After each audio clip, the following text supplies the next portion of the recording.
Magandang araw sa aming mga tagapakinig. News Flash Update tayo. Dito sa Kaibiga High School, hatid sa inyo ng Balitang Kalinangan. Para sa Flash Report, narito ang mga detalye. Mainit na pinag-usapan ang banta sa kaligtasan at kapayapaan ng ating bansa nang sabihin ni Eduardo Año ng National Security Council na ipatalsik si VP Sara laban sa banta sa Pangulo.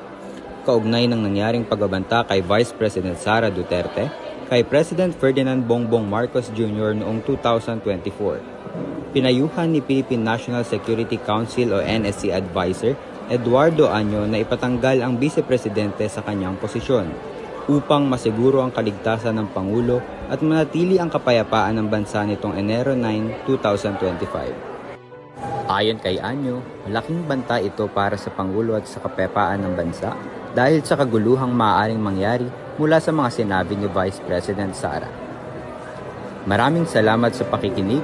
Nag-uulat live mula sa Kaibiga High School sa Caloocan City. At ayan po ang Flash Report. Ako po si Sean Calda. Magandang hapon.